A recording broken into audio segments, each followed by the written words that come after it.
All right. Hang on now. This is uh this is my son's room. So we're catching it. And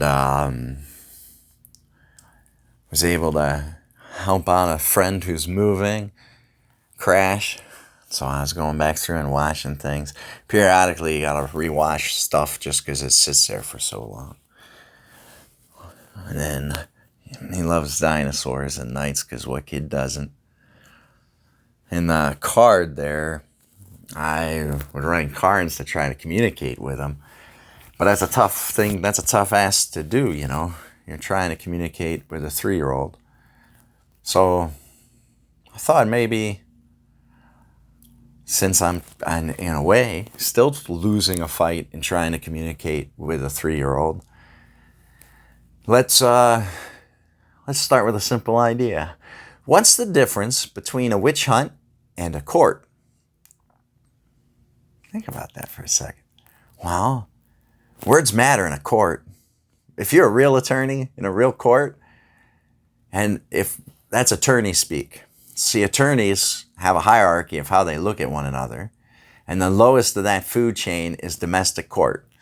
Because in domestic court, it's been habit. It's habit for years and years and years, just habit, that all sorts of ridiculous things just get accused. That's part of the process. They have the right to make any accusation they would like, which I agree with. You should be able to walk in a movie theater and scream, "Fire!" and pull the handle. I would want anybody to be able to yell fire and pull a handle. That's appropriate. That's right. All right. So what's the difference between a witch hunt and a court? Well, a witch hunt, there's nothing called due process, and there's nothing called evidence. Let's say that again.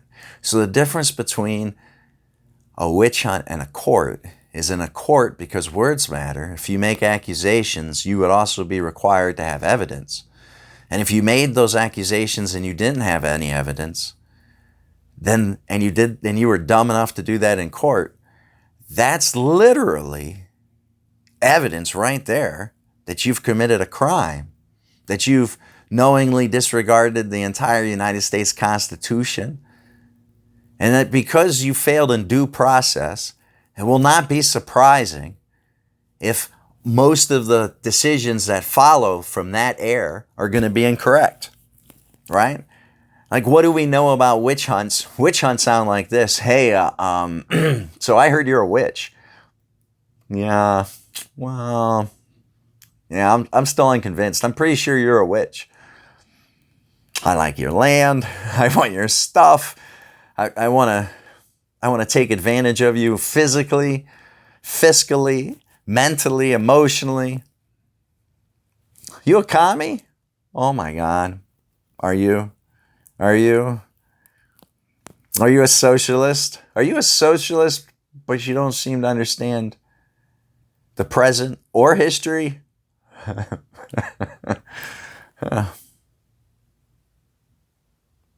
Witch hunts make you prove you're innocent. Witch hunts don't have due process. Witch hunts don't have the advantage of truths, painful truths, expensive truths, like John Locke, Second Treatise of Government. Right? A healthy government is one that's fearful of its people. That's why in the United States of America we have secretaries. Secretaries serve. We don't have czars. We don't want czars. The United States of America, everybody here takes an oath. Everybody here, who's here? If you have a doctorate and you're a real doctor in the United States Constitution, odds are you got that because you want to become a lawyer. So everybody who went through school enough to be able to take the bar, to sit for the bar, they're real doctors. Real doctors are just the United States Constitution that then sign their name that they will uphold that. Right? There's organizations that claim that they want to raise the bar, but don't ever get rid of anybody. They might have taken an oath. But I know for a fact that people who work in a court have to take that oath. People who are vets took that oath. If you ever carried a badge, you took that oath. You took an oath that you don't serve a Trump, you don't serve, an individual. You serve the United States Constitution and its laws, right? And so in a land of the people, by the people, and for the people, how could you ever have anything but a court? Right? We got checks and balances in this country, because there were valid arguments. Why'd you go kill that person? Well, they just came and stole my kids. And they held my kids hostage for money. And they knowingly abused those kids. They knowingly gave those kids in the hands of a child abuser because I wasn't paying them enough money. Oh, yeah, okay. You can go kill somebody for all those reasons. Historically speaking, all debtors courts in the known Western civilization history ended in violence. That's why they've always been illegal. Without a debtors court, you don't have the French Revolution. Without a debtors court, you don't have the American Revolution. Without a debtors court for more than 2 generations, you don't have me walking around, bicycling around to share my story with Rotary, Masonic Lodges, Lions Clubs, whoever I could, that my kids were illegally took from me and being held hostage for extortion. If my skin was black and you took away my driver's license, if my skin was delightfully darker, then you couldn't just take away my driver's license. That would affect interstate commerce. Crap. So you mean to tell me there's ideas that once you make one idea, it can be so fundamentally wrong that nothing else downstream is ever going to make sense. Like most likely, it's just not going to make sense. And you're never really going to land right. You might be able to get one part of it close to right, but you're going to create all these other problems that you can't get in front of. Right? So for instance, if you allowed in a court for it to be a witch hunt rather than a court, words don't matter. You can tell whatever lies you want. Your lies can be a matter of court record, systemic court record, and you won't lose your license. There are 0 malpractice attorneys for domestic court in this county, so there's no checks and balances there. The Bar Association does nothing. I mean, nothing. Ohio, they haven't taken away a license of anybody for years.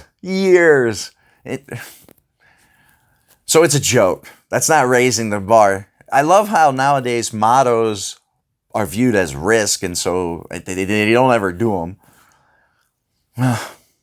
It's shameful. But you mean to tell me if you did a witch hunt someplace where it was already a matter of record, well, that would be the fastest criminal act in history that you could be a part of and clean up. And since we're all United States citizens and you got to follow federal law in a state, that means the state of Ohio is on my side. State of Ohio is on my side. I assume the state of Ohio is incompetent, more so than it's criminal. It's usually how an incompetence and corruption pyramid is built. Now, I would like to know in my city, what's incompetent and what's criminal. And it's a voting time. So what I'm asking of you in this short video is if you appreciate the difference of a witch hunt and a trial and a court, right? One, court, words matter. Words matter. They're going to sit there forever. Evidence is right there that's already filed with a court. Like, well, you wouldn't want to commit a crime there, right? Some investigations are very hard to solve. They're not just opening up and looking at it and saying, oh my God, there's no evidence and you took away his kids on what ended up being nothing but lies. Oh my God, that's not even due process. and you're stealing kids away from a parent, and you're doing it with no due process. Of course that's child abuse. Of course. Then you stop pretending. The next idea, sovereign under the king, or there's been other versions of this. So I'll start by the people who most likely would have shaved their face, put on a special outfit to try to get you to listen to them with a little white collar right there. I want you to know you're loved.